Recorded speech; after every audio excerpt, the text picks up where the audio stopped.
All right, everyone, we're back once again, bringing you game number 3 between Empire and QPAD Pandas. Of course, QPAD's game number 1, pretty convincing victory over Empire, I would say, if anybody had the chance to see it. Game number 2, the Empire struck back. I'm sorry, I had to make the reference. It was horrible, but it happened. So now we're in game number 3, and I would say that QPAD picked a lineup that probably wasn't the most comfortable thing in the world for them. But nonetheless, here we are, game number 3.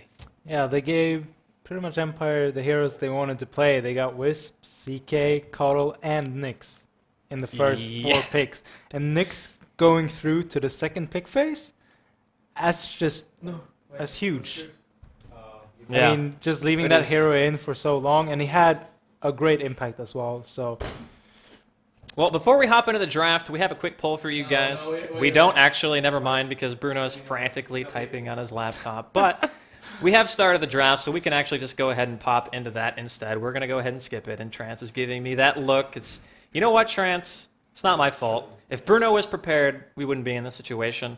But you know who are prepared are Q Pandas and Empire, because we're already inside of the draft phase. So, looking at things so far, they're going to go ahead and take out a Wisp, and they've taken out a Batrider, so it looks like there's not going to be any opportunity for shenanigans like Wisp TPs or Blow Your Brain getting completely out of control 2 games in a row. Yep. And we can't actually see it yet since we're still on camera, but I'm guessing we're going to fix the polls, or now we're actually most likely going into the draft. And QPAD actually banning out Batrider as well as Bane as their first 2 bans. And they have first pick, of course, since they're on the Radiant side. And it'll be interesting to say the least what they want to go for this last game. Do they want to fall back on something that they used the first game? Or do they want to try and go for something else? One question should be how many kills will Scrift me? Scrift being, of course, our observer, our dedicated observer for this game. So you can write I vote 0. Yeah, Tato. What's that? We had to make sure that no matter what, we had to throw Scriff under the bus. But people like you so much. Look at this. Yeah. No one's actually voting numbers. It's 120, 33 potatoes. So many potatoes. Dude, Swedes love potatoes. I don't know how, but you've managed to buy out the chat, so I love you, chat. this poll, basically meaningless. I'm sad now, but we do love Scriff here. Well, it's quite stupid to put potato in there, because it's like the troll answer. And of course, Twitch chat, the trolls they are gonna Twitch chat being Twitch chat, of course. What the real poll was about. Aha. Anyways, what's going on in game? There is Dota happening currently. It's Empire versus Q Pandas. We're going to see a first pick Nyx on the side of QPAD, and they're going to actually ban out Bane. So the Keeper of the Light is there for, I think, the 3rd game in a row, if I'm not mistaken. So Empire has the opportunity to take that. Darkseer, still a viable option here, but Empire already, they were actually the ones who banned out Wisp, so maybe they just didn't want the opportunity for QPAD to use it on them. Yep, and then the Batrider is still in the pool as well. Even though you talked quite a bit about it last game, having that Nyx just running into the Firefly could be very good to stop a lasso going out when you blink in and try and lasso someone. But still, Batrider, a very strong hero, still in the pool. And of course, the Keeper of the Light, like you said. And Empire, of course, they like the Darkseer as well, so it's still in there. So we'll see what they want to go for. It's really interesting because whenever you pick a Nyx, it's so ambiguous as to what your intentions can be. Nyx can be a defensive hero, he can be an aggressive hero, but Empire, 2nd game in a row, they're going to get their hands on a Keeper of the Light. We saw Godblack completely destroy on this hero in game number 2, landing so many clutch Illuminates, turning team fights in Empire's favor so many times, and they're also going to pick up the Darkseer. So I don't think there's necessarily a surprise to either of those picks. And for the 2nd game this series, Shadow Demon and Kunkka going to be in the hands of QPAD Red Pandas. So, you have one team who's getting the heroes that they're comfortable with. They managed to first pick up a Nyx, and we saw what the results could be when they just completely housed Empire in game number 1. But in game 2, when they were forced to pick outside of that, they kind of just fell apart. They ran a strategy that, like you said, you could see the plan, but it just really never came to fruition. So, the ball's back in QPAD's court, I think, and Empire looking for one more in the first pick phase. Yep, and having the Darkseer and the Keeper of the Light is a very good start. And like you were saying, Godblack playing that Keeper of the Light in the first game, or in the 2nd game, just doing so much damage. And we're going to see a Gyrocopter being picked up as the last, and most likely going to see Blow Your Brain picking up that gyrocopter, going for farming. But as you mentioned as well, QPAD got that Shadow Demon and the Kunkka, so they got a good combo if they want to go for that. They could, of course, run the Kunkka solo mid and then have their Shadow Demon rotate in. But for now, it actually looks like we're going to see both the Shadow Demon and the Nyx Assassin as the supports, unless they want to pick another mid-hero, or not a mid-hero, but another support, and then run the Kunkka in the safe lane. But we saw in Game 1, they like to run that Kunkka in mid lane, Sing playing it, of course. So that's most likely what we're going to see. Well, we haven't seen the mid yet of Empire, unless they plan on sending their gyrocopter towards mid. Always a possibility. The flat cannon harassment is actually going to do pretty well against Kunkka, and you would basically just trade harassment. And if you know the Tidebringer is coming for the last hit, you can very easily dodge it by just walking away. We saw Sing in game number 1 abuse just auto-attack stuttering, basically, to force Vigos to use his phase shift, just anticipating it, and then, of course, you get hit after the fact. So we'll see what Empire wants to put mid. The one thing that I really want to mention here is that Chen isn't on the Radiant side this time. They don't have a Chen and the Kunkka buff, so instead of taking 50% less damage and having the Hand of God and the mech, you're just taking the 50% less damage, which is still a lot of damage reduction, don't get me wrong, but it doesn't really have the same influence if you're not able to save people in clutch situations like we saw Mini sending Wagga back, sending multiple teammates home time and time again, preventing kills from coming out from Empire, and then you just don't have that resurgence of hit points that allow you to keep fighting in things like Illuminate spam, Darkseer, and Gyrocopter ultimates. So I feel like the lineup of QPAD is still strong. I'm just not sure if it's going to have the same dominating effect as it did in Game 1. Yeah, and right now I wouldn't say that we see it often that either Shadow Demon or Nyx actually picks up a mechanism. Right now it doesn't really feel like they have a mechanism hero, which they kind of need against the Keeper of the Light and the Gyro to be able to get the extra heal coming out when they have the cooldown as well as the Illuminate coming through, as well as a pipe. They need that as well. So either they're going to try and get an offlane hero that will most likely go for that, or a carry that might even go for that. But right now, of course, the Shadow Demon and the Nyx can get a mechanism as well, but it doesn't feel like that's going to be their main goal. They're just going to try and get maybe a Ghost Scepter up against the Gyro just because Flat Cannon does so much damage. Well, what's really interesting about Flat Cannon here is that Nyx can actually carapace and stun the Gyrocopter before it gets the BKB. So in good situations, you would probably only get 1 or 2 flak shots off before you ultimately get stunned. And QPAD just sticking with what they know. They're going to pick Void for the second game in this series, and it worked pretty darn well, I have to admit. But again, the Chen was really important in that lineup, and they're not going to have that to fall back on. So we're still looking at an offlaner on the side of QPAD, so Select still needs whatever hero he's going to be playing here in game number 3. I just kind of get this feeling of Empire has a significant amount of burst damage output, and they could still get kills in these engagements because there's just not going to be that offset of HP, and like you had said, no hero to even buy a mechanism on at all. So, do you pick an offlaner like Clockwork who's banned? You can't, so you're not going to be able to get a mech up on him. Who do you pick in this situation? I mean, Mag is still in the pool, of course, could help them for team fights, getting an RP into Torrent Boat. But it's 4 melee heroes all of a sudden, which makes it very hard to fight since you have a Void with the Chronosphere. You need all the heroes to get into the fight. So it could be an option, but it doesn't feel like the obvious option. And what other offlane heroes are there in the pool right now that's going to have a good impact on their team, that's going to help them being able to get a mech up, as well as having a good impact in the fights, as we see Empire actually going for Warlock. Now, Warlock's a really nice pick here from Empire, just because of the fact, the counter-initiation potential that their team now has, with Chaotic Offering, with Vacuum, with Call Down, the AoE burst is going to be completely ridiculous. How can you fight against that without things like BKBs? The Fatal Bombs, the flak sheer damage output is going to be really, really hard to deal with, and that's kind of what QPAD are picking around. They're picking around 5 versus 5 engagements. Sure, Nyx and Shadow Demon don't really do badly in 5-on-5, but Kunkka and Faceless Void are going to be the two they're relying on the most for their ultimates, for the Sphere, for the boat. But when Empire just have this area of influence that you basically can't walk into without taking an insane amount of damage, I think QPAD are going to be hard-pressed to push into any towers in the early game and might just have to turtle this one out as well. Yeah, trying to push it into late game. Not that their late game is bad by any means, but still, like you were saying, the Warlock with the counter initiation, and then the Fatal Bonds and the Flak Cannon pretty much forces both the Kunkka and the Faceless Void to go BKBs to not just die from the Fatal Bonds. and then just it's still going to do a lot of damage because Flat Cannon is still going to be there. So right now, it feels like they actually might have wanted to get the Warlock themselves. The Warlock for their lineup could have been very good with the Tidebringer, the Fatal Bonds, and then the Chronosphere as well to come up either before or after the Infernal. Most likely after, since you want to drop the Chrono before. But there's still, their fighting is going to be, it's going to be very hard for them to get in and fight. They kind of have to get the Keeper of the Light bursted down fast to not get Illuminated spam. But on the other hand, they have a Warlock that's going to be able to drop the rock and pretty much stop their whole engagement. As we're going to actually see the Brewmaster going to be the last pickup. That's most likely going to be Select's hero then.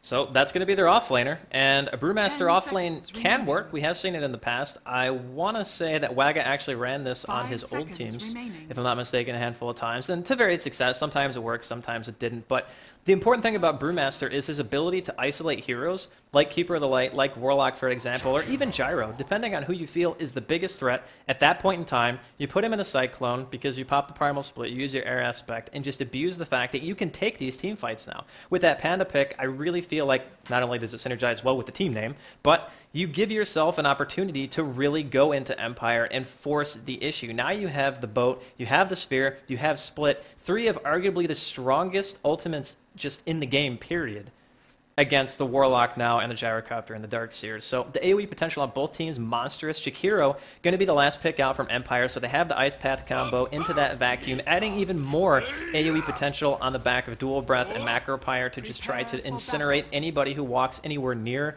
Empire's towers. I feel like that's going to be the biggest struggle. Can QPAD stem the tide long enough to get their Kunkka, get their Void enough farm?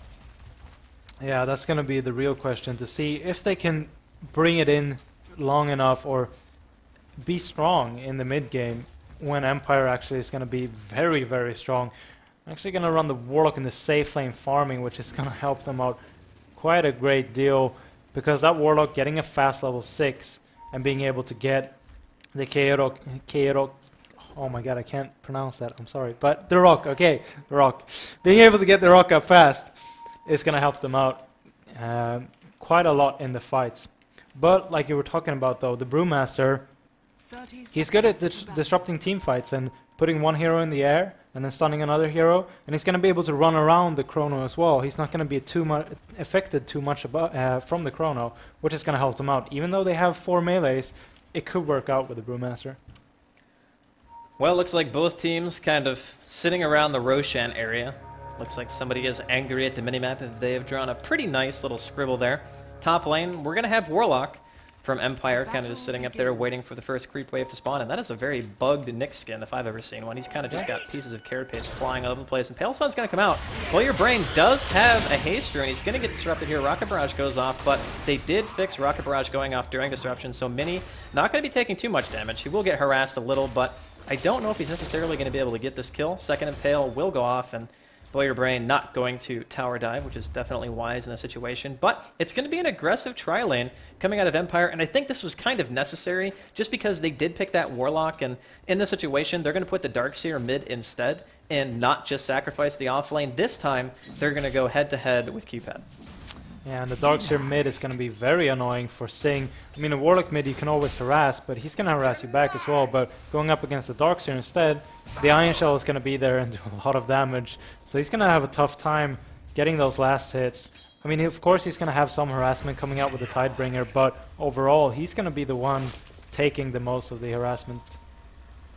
The one big thing about getting that haster in 2 that just happened is that Nyx basically had to use his entire mana pool just to live. He had to throw out 2 Impales, so he's got significantly less regen than he would have otherwise. And we can see there's already some kind of a transition here. Looks like the supports from QPAD have left Wagga completely alone to fend against the Keeper of the Light, Gyro, and Jakiro tri-lane, which is in fact 3 range, so it's going to be a nightmare for Wagga to continue farming in that situation. But we have a smoke up mid. It's going to be Mini and Jerax sitting behind Sing. Looks like they're going to try to go for Scandal, and he doesn't have much mana, so not sure if they're going to be able to kill him. He is sitting at a pretty high amount of HP. You can see them starting to loop around, but yeah. Wagga going to be having some hard times, only sitting on 2 and 2 at the moment. Going to see an Ice Path too. A little bit of harassment, but for the most part, he's going to be A-OK, and QPAD, man, their supports are just making the trek, going all the way across the map, looking at top lane. Warlock definitely an easier kill, but can they actually tower dive him? That's the question. Yeah, I do like the rotation they're going with though, since they know that they can actually fight down in bottom lane, and Waga can stand his ground. He's gonna have a hard time farming, but he got backtrack, and they don't really have that much kill potential. As Select actually is trying to get some harassment out. We're gonna see Jarex coming in with the disrupt as well. We're gonna see a follow-up impale, but is the heal gonna be enough to keep him up though? He's taking a lot of damage, Vigos, and he's gonna go down, and Cupid is gonna get the first play there. Actually going to Select as well, and that's gonna get him a good way towards his arcane boots, and after that most likely a blink. I'm actually surprised they managed to kill him there. It felt like the heal went off. The heal still ticks when you're in disruption, so I thought that might be enough. Here comes Scandal. He wants the courier. Is it going to be enough? He does get it with a surge. Gets out of tower range as well. Doesn't lose anything. Even gets the range creep on the way out. Just a little, yep, that just happened kind of a deal. The karate punch, too strong for the little lizard coming out of the Q Pandas, so maybe they just need a courier weapons. Maybe that's why it died. Yeah, but that's a good pickoff though. Singh managed to get his bottle up, but he's not going to be able to bottle Crow right now, which is going to be the big thing because Scandal having that surge. As we see actually top lane, they're going in again on Vigos, and they're going to be able to get another kill. Jarek's actually getting the kill there. Select is going to go down. No, he gets the dodge on the last tower hit there and actually manages to survive the range keep. It's not going to be enough damage. Bonds. He actually took more damage from the Fatal Bonds. One of the creeps ended up hitting the Nyx right there, and he just barely lived. So, 2 kills on the board. Looks like the Warlock is definitely not having a good game, but you can see he's still beating Select in CS, and Select has to run all the way back to the base because he did live so close to death right there. And that just buys time for Warlock to just make his way back into lane. And I want to point out that we've seen this kind of play before, not necessarily at the Dreamhack Invitational, but when people prioritize killing Warlock so heavily, and speaking of, Warlock actually gets a solo kill on the Nyx in the top lane, so that kind of helps. But when you put so much emphasis on keeping the Warlock down, even when he gets level 6, he's going to be just as strong. Even if you delay his 6, it's not going to help you if he gets a solo kill, especially on one of your supports who might have lingered there a little bit too long. Yeah, he's not that item dependent. He just needs level 6 to be able to get that rock out and get some extra damage going in the team fights, as well as getting a good Fatal Bonds. So locking him down is a good decision, but still, is it going to be enough? That's the question. But on the other hand, it was a good rotation, and we actually see a disruption in mid and a Soul Catcher going out as well. Torrent's going to hit, and the Impale, as well as the Mana Burn, and they're going to be able to get another kill going right now. And the rotation from QPAD is just really good right now. They're getting good pick-off kills. Mini died once, but he's still getting more and more kills. And it was a really good decision going for rotations instead of staying down in bottom lane, because the warding from Empire is stopping them from being able to pull, as well as they can't really fight that tri-lane because of Gyro being so strong at level 1. I do agree that the support rotation has been really good. Select going to be in some trouble here. He does have Fatal Bond still on him. Ice Path going to go out. That's probably going to be a kill. Select doing what he can, trying to juke in the woods. Dual Breath will come out. Clap there. He's living for quite a long time, and Warlock actually misses again. But the Fatal Bond's damage going to be enough to seal the deal. Jerax has a missile following him in the bottom lane. He did get the counter ward, so Empire not going to have any vision in that particular area at the least, so no ward for the rune in the bottom river. Scandal doing quite well for himself, sitting on 27-3 comparative to Singh's 26-4, so both heroes pretty much farming. I don't think that's necessarily a huge surprise.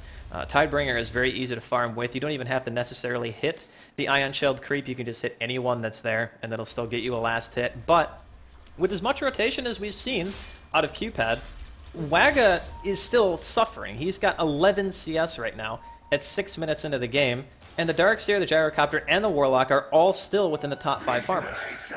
Yeah, right now though, Waga, he's got his lane by his tower, and Empire is playing quite scared. Blow Your Brain actually stacking the Ancients, or it's actually killing them off with the Flat Cannon, and then Goblack's just staying away, since they don't really have that good vision now because of QPAD support roaming around and counter warding as well. It looks like they're drawing a line to see if they can go around in mid and maybe get another kill going there. But Waga getting some room, getting some last hits, catching up a bit, still though very far behind. We can check the gold per minute as the Warlock, who has been ganked twice, is leading at 370. So that's Not necessarily the best sign, and one worry that I had expressed earlier is that even if you do keep him down, the Golem is just going to be as strong as it ever was. Sure, having things like Aghanim's Scepter helps, especially when you get to level 11. Looks like we're going to see an engagement mid, and somebody's going to get disrupted. It's going to be Scandal. There is the Torrent and the Impale. Free kill coming out from the Q Pandas. Fortunately, the boat misses. So, didn't even need a boat to connect, but they do manage to pick off the Darkseer, and that's just the sheer burst damage potential coming out of these heroes. Soul Catcher makes these kills so easy to get. Yeah, maxing out the Soul Catcher when you're playing with the Kunkka is quite obvious as well, helping out both the Tidebringer as well as the Torrent. But like I was saying, the rotations from QPAD right now have been very good and really helping them instead of just sitting in a lane, trying to get something going in a lane that they actually can't fight. They're getting some good kills, but the question of course is it going to be enough? Blow Your Brain still getting a lot of farm. He's trying to farm up the Ancients with Flat Cannon, and he's doing it quite well. He doesn't actually need the lifesteal. He can just farm it on range and kite them out and kill them off. So that's going to be a lot of gold going his way. And are they going to have enough once Blow Your Brain, or once they go into mid game? Are they going to have enough to get him down, as well as getting a good team fight off with the Golem being up? Well, I don't think coordinating Empire's teamfight is going to be as difficult as coordinating Q Pandas necessarily, because the sphere has to be perfect, and you need to make sure the other melee heroes can do damage, because once the primal split is out, only one of those is range. The earth and the fire aspect are both melee, whereas the air one you're going to be using to send somebody up in the air, and that can do a little bit of damage. But the concern really lies is the follow-up damage coming out from QPAD, whereas Empire have insane amounts. We're going to see a disruption right here. Can actually follow up. Very nice Impale coming out from Mini, and the insane amount of burst again. Just kill Goblak instantly. The Mana Burn Impale combo with that Soul Catcher, more than enough to get him a kill. And even though they are behind in terms of overall CS, they are making up for it in more than one way and just getting these kills. And the interesting thing about it is that Empire, instead of game one where they had no vision, they have a lot of vision, especially around that area. Yeah, and they're still getting picked off, like you said, but it all comes down to Jerax and Mini roaming quite well and knowing when they can go in, knowing when they have follow-up as well. But on the other hand, Warlock free farming up top, as well as Blow Your Brain. Blow Your Brain, like I was saying, he's getting those Ancients as well as farming down in bottom right now. He's going to hit level 6 soon. He's level 5. Needs about 80 experience to hit level 6, and it'll be very interesting to see what item he's going to go for as the first item, because BKB is going to be good, but if he gets caught in a chrono, it's not going to help him out that much if the chrono is well placed, so the other melee heroes can hit, of course. BKB probably not the best option here, like you were saying, but the thing for QPAD is actually kind of working out for them is the support rotation has started to buy Wagga a little bit of space. Sure, 31 CS at 10 minutes isn't spectacular, but he was basically solo against a tri-lane of Empire, and he's starting to recover at this point. And we talked about how QPAD's late game is going to be very strong. They're going to have a farm Kunkka. They're going to have eventually a farm Void, depending on how long it takes. We're going to see a bit of an engagement bottom. Looks like Chaotic Offering was dropped. Going to see an Ice Path come out. It will make contact on Mini. Goblak going for the kill. Carapace is off cooldown, so if he sees the Illuminate, he might be able to go for it. And that's a wasted Chaotic Offering. If they don't apply pressure to this tower and don't kill it, this could just be more time that QPAD definitely needs to stay in this game. They are going to dive, though, forcing the time walk out of Wagamama. Is there going to be any reaction coming out from QPAD at all as the entirety of Empire assembles down here? It looks like they're just going to go ahead and sack the tower. And you could actually see on the minimap, 2 lines were drawn from Mini straight away, like sack the tower, go for middle, put some pressure in mid instead, as well as putting some pressure in top. Just see if you can get those towers as low as possible and get some extra gold coming out of that, because that team fight was just not gonna go their way since Mini had to go and regen as well as Jerax. And then you could have, of course, the Panda TPing in and dropping the split, but probably wouldn't have been enough. Well, Empire do manage to get a tower down, and the lead isn't really huge from either side. About a 2,000 gold lead as it stands right now for Empire. The experience looking almost even, like not even 500 experience in favor of the Q Pandas. So everything said and done, it's still a very close game. In Scandal, he is going to probably be working his way towards that mech. Unfortunately, he's not really close to it. He just has his wand. He has his soul ring, which isn't really where he wants to be. You want to be close to your mech by this point if you can possibly help it, but that's because Warlock has it, so it's completed. There we go. Mystery solved. I was thinking to myself, he has a lot of farm. Where did it go? And apparently, the Warlock, who got ganked twice, already has the mech instead. So, Empire looking pretty good in their team fight items. And we haven't really seen a whole lot of movement in terms of select out of QPandas. It's basically been Jerax and Mini making the rounds for the map so far. And looks like they're going to try to pressure the tier 1 top. Yeah, as a boat actually went out in mid to stop the push. Sing just using that boat. Not too long of a cooldown, so quite worth it. And rotation coming from Empire, and QPAD is just backing out straight away. But they got some good damage on the tower right now, so if they can force Empire to go on another lane, they should be able to get that tower and get their first tier 1 tower killed. And with Empire actually pushing the bottom lane, Waga's now farming by his tier 2 tower, and he's free farming. And Empire's getting some pressure on the towers, but they're not really getting them. Well, they should be able to get to tier 1. Scandal with the DD. He's got that Warlock heal. Sing comes in, does a little bit of harassment, gets the range creep kill, but QPAD still not going to basically defend their towers at all. Just going to go ahead and sack 2 in a row. I think that might have been a little bit of a mistake. At least go for the deny. This tower, in fact, is in deny range, as Vigos and Goblak are both going to deny it. Joint effort. Select and Mini going to spot out Goblak behind the what would be tier 1 tower if it was still alive. There's the clap with a mana burn and an impale. Going to be enough to go ahead and get Mini on his killing spree, so 3 kills for him. But right now, they get a tower, no contention. Doesn't really seem like either team wants to take a full engagement, where you would imagine Empire would be more than willing. Sometimes a Chronosphere can even work to your advantage when you have heroes like Darkseer or Jakiro. You can actually abuse that. If Waga ends up getting any of his own teammates inside of that, it can actually backfire in the situation. And it feels like that now QPAD is just trying to create as much room as possible, as we actually see Waga's. He's gone past the Gyrocopter in last hits right now. He's been able to free farm for the last 5 minutes or so, as well as Kunkka being the top farmer in the game right now. So they went past both the Warlock as well as the Gyrocopter in farm, and QPAD's, they get another tower denied, but they're still creating a lot of room for Waga to farm, as well as Sing. So this could either go really, really well for Empire, because of them getting so much early gold, that their fighting is just going to be stronger, or it could be really bad, since Waga and Sing are free farming. The thing that I'm not really sure about for Empire is you have your mech, you have your Warlock ultimate, you have Macro Pyre. Why not just try to take a fight? You know that your AoE potential is going to be monstrous, and the area of influence that they have in these engagements is absolutely huge. So QPandas, sure, they have Panda Split, they have the boat, they have Chronosphere. Is it really so scary to engage that you're willing to forfeit what would be a normal early or mid-game advantage and just take it to the late game and hope that your Gyrocopter is going to live through things like Chronosphere? I think that's a little bit of a risk on the side of Empire. As we can see, Select is getting very close to his Blink Dagger. He's only about 400 away. And once he gets that, the initiation advantage is kind of on QPAD's side. Yeah, and Sing actually got his Shadow Blade up as well. On the other hand, Gyro got his Shadow Blade as well, but still, having a Blink and the Shadow Blade, he's going to be able to jump in, as we actually see a kill up in top. Mini getting a kill with the Panda Split help, getting a kill on Scandal, which is a really good pickoff. Yeah, and another kill, as looks like Goblak is going to be dying to Sing in the middle lane. So, actually, no, it wasn't in the middle lane, it was in the woods. Yep, there we go. So 8-2.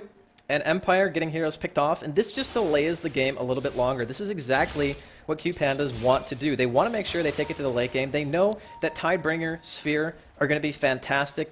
I mean, the ability Chronosphere itself doesn't scale particularly well, but if you think about it in the sense that everyone at 40 minutes in is going to do so much more damage, it does actually end up being better. Scandal, in the meantime, going to be stunned here mid. Immediate reaction coming out from Goblak. He will be TPing in, a very long TP, mind you. And he's going to go ahead and force QPAD back at the moment, but I'm really not feeling Empire right now. It almost feels like they have no presence at all. And with heroes like Warlock, Darkseer, Gyrocopter, they're not fighting. Yeah, and even though they have Gyro for the late game, it really feels like they're a bit too comfortable with having Gyro as a carry. Like, is he actually going to be that good against a lineup that QPAD got? Because they have the Chronosphere, like we've been talking about. They got the split, and since he was going for a Shadow Blade, he's going to be able to put him up in the air, and then the Gyro is going to be negated for pretty much the whole fight. And that's the question, like, is it going to be enough? It feels like they really have to go and force fights right now. But Blink Dagger up on Select, So they're going to have that counter initiation. Split's still down though, so they might have to sack this top tower. But still, they got the counter initiation if they want to. Oh, nice impale. The X is going to be there as well. The tower does end up getting denied by Select as well. Vacuum going to pull together Sing and Jerax. The Macropyre goes down. Sing kind of just bathing in it right now. He will pop the Shadow Blade. Illuminate comes out, and that's going to be 3 quick kills coming out of the side of Empire as Jerax, Mini, and Sing all go down. The Panda split was there, I believe. Yeah, it's on cooldown. Actually, no, it wasn't there for that particular fight. I think they used it to kill somebody inside of the jungle, so defending at probably not the most opportune time, ended up losing a tower, and Empire, they're fighting back. This just comes to show how strong Empire is right now with that mechanism, with the rock as well. The golem is actually dead right now, so they should be able to defend if they want to go for more of a push. But it looks like they're going to be able to get the tower and just back out really, really fast. Nice ice path, stopping the Nyx. But slow actually coming out from Select, and he got his Blink Dagger on cooldown, so they're still trying to chase this though. Ice path is going to come out, going to be a little bit off the mark. Poor Jakiro running for his life right now. Here comes the clap. They do have the Warlock here though. Warlock heal being used on Silent right now. There's the Panda split. Select actually dodges the missile with it. There's a nice vacuum though into an ice path. Jerax almost immediately drops. He will eventually go down. Now he's going to spend some time in the air. Will be coming back down. But just look at how fast these aspects are dying. The only one left alive is the Earth, and somebody dies to a neutral. It's going to be Goblak. And here comes the Sphere coming out from Wagamama. And the boat and the Torrent perfectly synergized. And 4 heroes already dead on the side of Empire. Mini running away with no health. The vacuum comes out. Scandal will get the kill. And it's a team wipe for Q Pandas. They get every single member of Empire off of the map, even though one of them died to a neutral. I'd still say that's a pretty big win. That was such a big fight. I was so worried when QPAD actually chased in there. It looked so good for Empire because they used to split and they didn't manage to get him down. And Empire was fighting back and managed to kill off all the aspects of the Panda as well. But then suddenly, a 4-man Chronosphere and a Torn in the boat as well. It was just perfect combination coming out from QPAD and a great fight overall. Really clutch timing for Waga to come in there with the Chronosphere. But like I was saying, it really shows though, Empire very strong still. Didn't manage to get the mech off there from the Chronosphere, but still they stayed alive for quite some time. And like I was saying, it really looked like they overstayed their welcome there, QPAD, because Empire was fighting very well and just killing off those aspects. Well, I think we just got a good insight as to why Empire weren't really forcing early game engagements after seeing a Sphere and a Torrent boat like that. Whenever you coordinate spells together that perfectly, taking team fights is pretty easy to do. But they know now that Split is on cooldown. They know that the Sphere is going to be down for a little bit longer. And they're going to go ahead and try to pressure the Tier 2. Sentry already dropped just in case Nyx wants to try to do any initiation. Here comes the Torrent and a boat. It's basically just going to kill the creeps. Not much else. I think it actually clips Scandal. But we're going to see a ward dropped right into a Sentry. So at the very least, now QPAD knows it's there because their ward has taken some damage. In the meantime, Waga kills the Tier 1 in the bottom lane while Empire is sieging the Tier 2 mid. And Nyx playing a very dangerous game right now. He is standing behind enemy lines, essentially. Gets a double stun. Going to be forced out by that blinding light. And Empire are really just forcing this. They do not want to give up. Yes, my Dota actually crashed right now, so I'm going to have to keep on casting for a while. No problem whatsoever. Empire might actually be retreating right now. What I like about QPAD's movement right now is that they actually have 2 heroes farming. They have Waga sitting, running back to the lane to farm. He was farming the jungle. Select's in the top lane. He's got 1,500 gold. He's 2-1-6. So he has recovered quite nicely from that early game death. And, I mean, QPAD, they're doing a really, really nice job. Both lanes are pushed pretty significantly. And Empire eventually are just going to have to back to sheer creep pressure. So, Empire really trying to make this an issue. Chronosphere is now finally up. Split going to be up relatively soon, I would imagine. And then, if QPAD want to take a fight, they definitely can. Yeah, 3 seconds on Split. And if they want to try to push into this, it's going to be a very, very dangerous game that Empire are playing. And Nick's going to be spotted out by a Sentry. Here comes the Ice Path. He cancel cast it. Nice coordination. Vacuums him right into it. And Mini is going to get popped, but he throws out the Carapace. He will eventually go down. The Sphere actually doesn't hit Scandal, but it looks like Jakiro is going to be on the bad end of a whole lot of damage. And right now, only 1 dead on each side. Looks like Jakiro for Empire and Nyx for Q Pandas. Now Goblak going to be caught out by the Earth Panda. Warlock thrown up in the air. He does not have his ultimate anymore, and he will be trying to run away from this. Can they kill him? He is actually not that tanky, at least not as tanky as I thought he was. He will end up popping the mech, but he ends up dropping. Wagga picks up a double kill, and QPADs now take a pretty dominating kill lead. And that was another really good fight for QPADs. Empire, though, getting a very good rock on that Chronosphere, as well as Wagga doing a mistake with trapping Select in there with the split, losing quite a few seconds of that split, not doing anything. He still managed to get the gyro though, but that Warlock rock was very, very good. Even though he dropped it in the middle of the Chronosphere, so the Golem couldn't really do damage straight away, it still stopped a lot of the pressure from coming out straight away. So it really stopped the rock from doing any damage, as well as Wagga doing damage in his Chrono. But QPAD coming ahead on that fight, and Wagga actually looking to finish off his BKB right now, it looks like. Getting close to a BKB is going to be fantastic, but one of the things I think we kind of missed here throughout the cast so far is Shadow Demon being able to purge the Warlock Golem. That's a pretty big deal. I mean, that thing hits ridiculously hard. Even at level 1, the Flaming Fist just bashes people. It goes through magic immunity as well, so the damage output is really, really nice. Empire, in the meantime, they're going to be going for Roshan, and there is no vision at all, actually, on the side of QPADs. They have no idea that this is going on, might actually know about it, but the only thing they can do at this point is guess. Sing's kind of sitting around there, as is Mini. It's going to be pretty hard for them to take this fight, and Roshan is getting whittled down more and more. Jerax running over here, dropping a sentry, realizes that there's vision, knows that Empire is here. Sentry is unfortunately going to be taken down, and Empire, just with superior positioning, are going to get a free Roshan.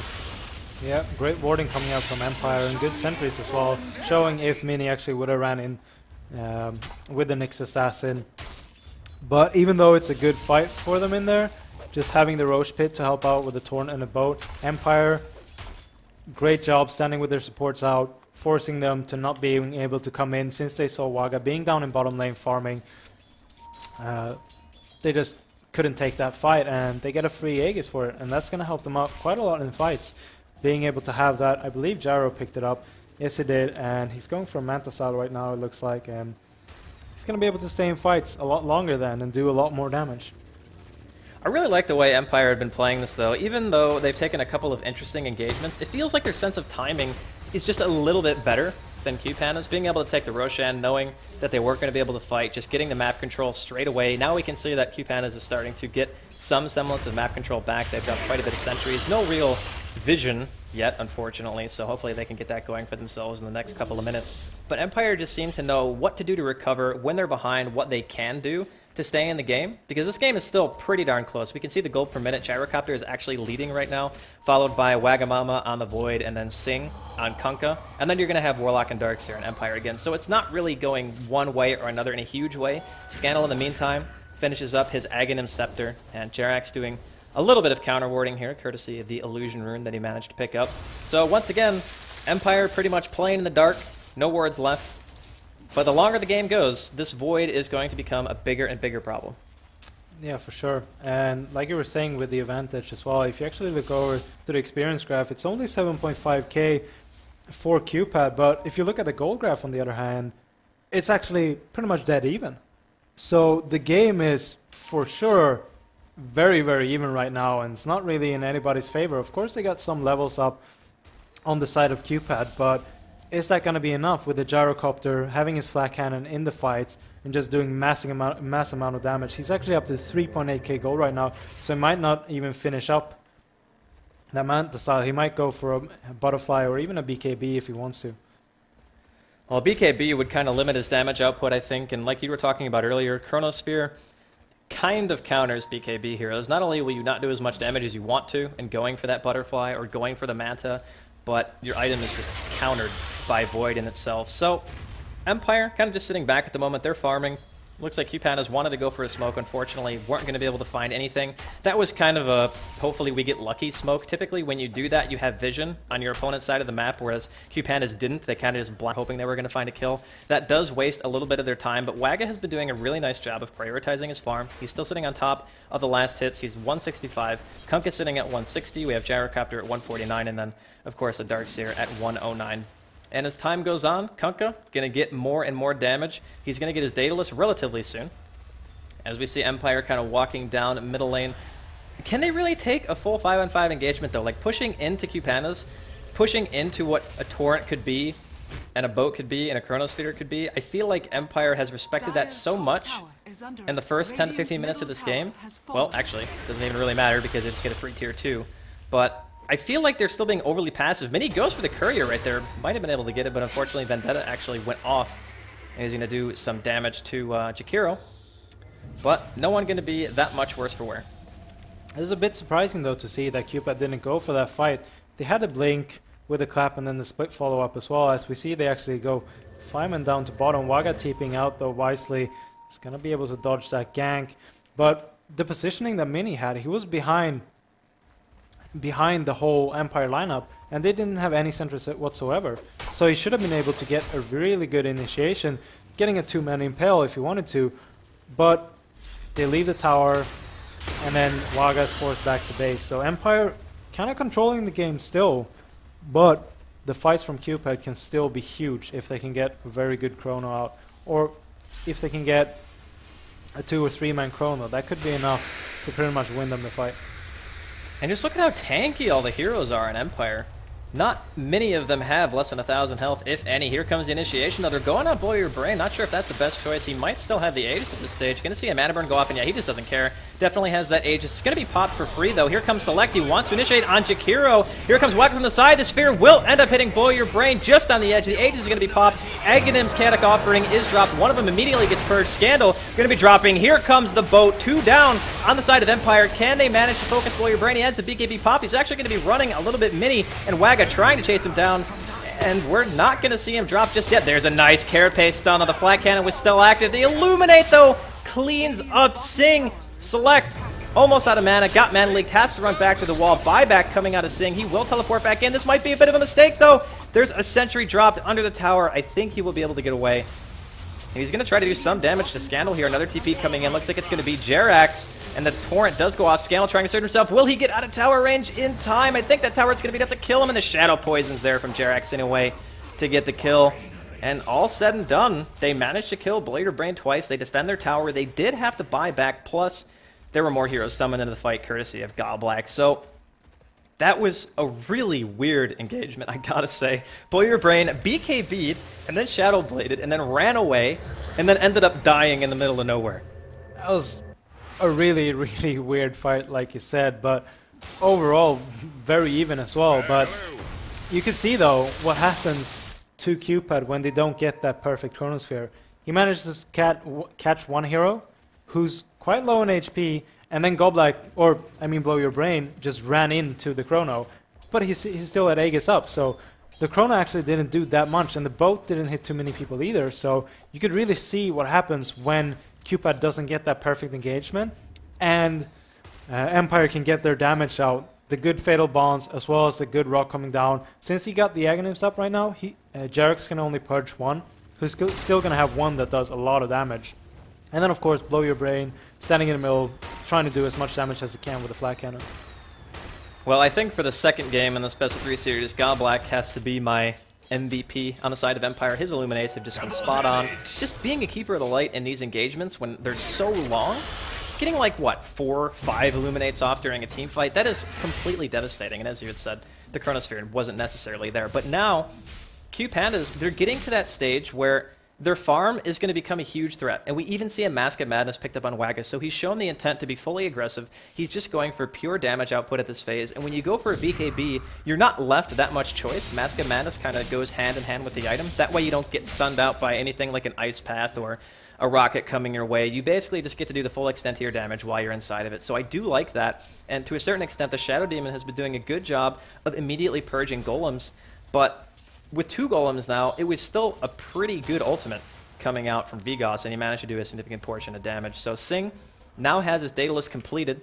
I feel like Empire did win that engagement, just not by enough. I don't feel like they were comfortable only forcing one buyback. Gonna see a smoke up, immediately gonna get canceled though. Mini goes for the initiation. BKB popped and Blow Your Brain. Selects, clap, isn't going to do much of anything. Here comes the boat. The Sphere will hit 2. Hit Scandal and Blow Your Brain. Here comes the counter initiation. One golem instantly dies, the other at half health. Looks like Boyer Brand's going to be going down. He will buy back. Is he going to get someone back into the fight? He will be coming here in just a couple of seconds. Jakiro, in the meantime, gets a kill on Mini. Gem on the ground. Jarex also drops, and it looks like Empire is winning this engagement pretty handily. They did have to buy back, and Singh manages to get the gem back, so he snipes it and walks back to his base as he leaves Select in the trenches taking bullets. And that was such a good fight for Empire.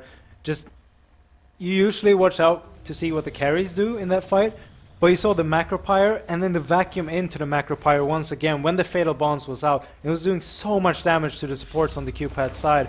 So Scandal really playing that Darkseer well in that team fight. Really doing so much damage with that vacuum, helping out, getting them back into the Macropyre. So overall, like you're saying, that fight for sure went in the favor of Empire. But even though the Chrono was quite good, but yeah, it's hit such two an really even nice game. targets, but the issue is that even if you hit the 2, the Warlock's still there. And the Warlock can just counter-initiate so well, you can't really get the full follow-up that you wanted. So Empire coming out ahead in that engagement. Unfortunate that Boyer Brain had to buy back, but it's a necessary evil at this stage. And he's still continuing to farm quite well. He's got 2,200 gold. He's got the Yasha, BKB. He did get a Shadow Blade. I mean, going for the BKB on the situation, it's like a necessary evil for him, I think. Just the threat of getting torrented, getting boated, the Nyx bursting you down is enough to get that item, I feel. And we can even see Keeper of the Light getting a little bit of tankiness himself. He might be going for an Atos, I'm not entirely sure, but he does at the very least have a casual vitality booster. And during that last team fight, he hit probably 2 of the best heroes to hit. He hit Scandal, and he hit Boyer Brain. So, second pull. Can Empire win? I think the answer is definitely yes, as Galblack's going to be getting caught out here for the moment, though. There's a Soul Catcher. The Purge comes off from Shadow Demon. There's the X, the Torrent, and the Boat are there to follow it up, and Singh manages to pick up an easy kill. There is a Sentry down here. Can Wagga get in range to throw out the Chronosphere? Doesn't look like it, as he has got 2 Javelins right now, working his way towards that BKB, and Empire right now going to be on the back foot, especially without Galblack. He's been doing such a nice job, and as we can see, Roshan respawning just in time for QPandas. Yep, and QPAD actually going for the Roshan right now, and with them having Galblack down, they're lacking a lot of damage right now, but they should be able to take this fight if they want to. The cooldown comes out, Fatal Bonds on only Roshan, as well as the Void, but QPAD actually backing out of this. Galblack being forced to buy back, so this could look like a big engagement coming. Oh, Galblack lining up some Illuminates. They want to go for it. Select goes in. He actually doesn't split. A bit of a mana miscalculation. He gets Mana Leak. Nice Sphere, though. Hits 3. Here comes the Boat. 2 heroes make that 3. Immediately down on the side of Empire. Jakiro, Warlock, and Keeper of the Light all dead. Boyer Brain in the middle of everything. He gets Torrented for, Tidebringer for half of his health. Boyer Brain going to be dropping as well. That's an Ultra kill for Singh. Excellent combination coming out from QPandas. Buyback just in time to see your entire team melt. Just wow, that was such a good initiation for QPAD, going for the Warlock there, getting him down, not being able to get the ultimate out. It's still on cooldown, or off cooldown as you can see. And just locking them out, having Scandal as well as Blow Your Brain stuck in the Roach Pit, not being able to move out, really helped QPAD a lot there. And even though Select didn't get the split off, he's going to have it in the next fight now. So they can actually go for a mid push if they want to, because they're still going to have the split and everything else is going to be up as well. Since Chronosphere is quite a short cooldown, Wagga only needs 200 gold to finish off his MKB, and then his damage is going to be very, very high if he can hit a good Chrono. Well, I think we saw a really good example of it only takes one. It only takes one good Sphere to just completely ruin a fight, give an Aegis to your opponent, and they managed to kill Roshan with basically no health on anyone. MKB going to be done really, really quick here on Faceless Void.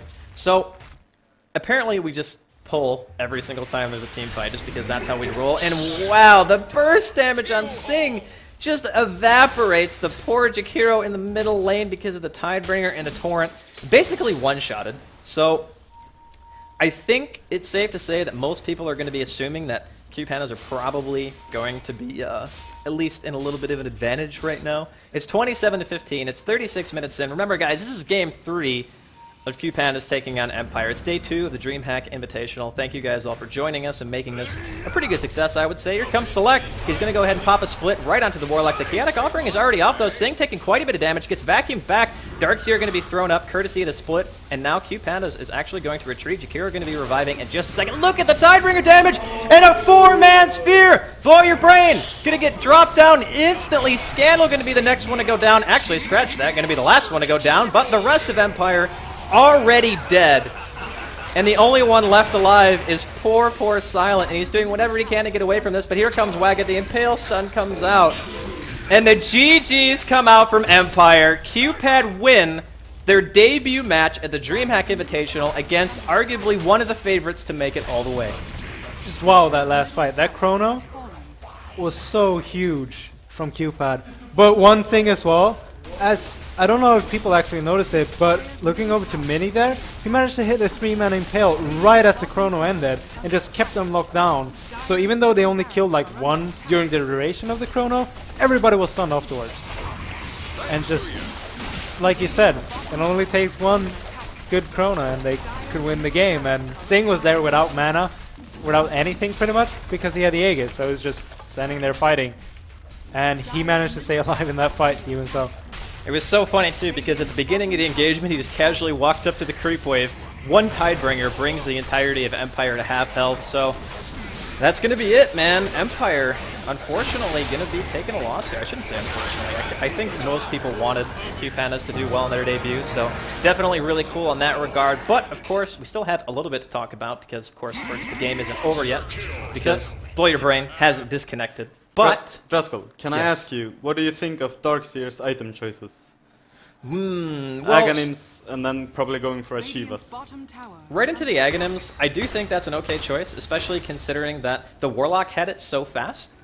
I mean, they ganked him top lane twice, and then he got a turnaround kill, and then suddenly he had Phase Mech and an Aghanims at what, like 25-ish, 28 minutes or something like that. So when you have somebody already dedicated to getting the mech, getting an Aghanims gives you a lot of durability, which you still need on a Darkseer, and it gives you the ability to carry your team essentially by wall. But the vacuum has to be there, and because the Void had a BKB, it kind of counteracted that in a pretty big way. So I don't think the decision was necessarily bad, per se, but I do think that maybe not rushing an Aghanim straight away, maybe there was a better item he could have gotten, but either way, the coordination coming out from QPADas in the third game is more or less what won them the game. Thank you. So, still waiting. Looks like we do have a disconnect. I'm sure people want to see the score screen. So it's a 2-1 victory for QPADas. And Bruno, you haven't been able to... oh, I'm sorry. We're actually going to have an interview with Singh and Wagga coming up after this game, so make sure that you guys stay tuned for that. But Bruno, we need some stats for this game, for the series. Can you help us out? I don't know, man. I was having so much fun with the poll. It's really entertaining, isn't it? I agree. It's a good addition to the show. Especially because it's like you can see it live Yeah. as it updates. No, it was really good. But then again, back to the serious question. It seems to me that the QPAD Red Pandas, and probably they will be able to talk more about this, they felt really comfortable with this Shadow Demon, Conka, Faceless Void. It worked in Game 1, worked in Game 3. They tried something different in Game 2 with the Trillium, with Ancient Apparition, Luna, and Visage. Didn't work. So from what we can see right now is they have a couple of strategies that they can really rely on, and then when they want to win, they will go to that. But they're also, because they're a new team, they're experimenting with some new stuff, and come the next weeks, we'll be able to see them solidifying their play and bring us different heroes, different strategies that all work consistently. It reminds me a lot of like this Conka pick.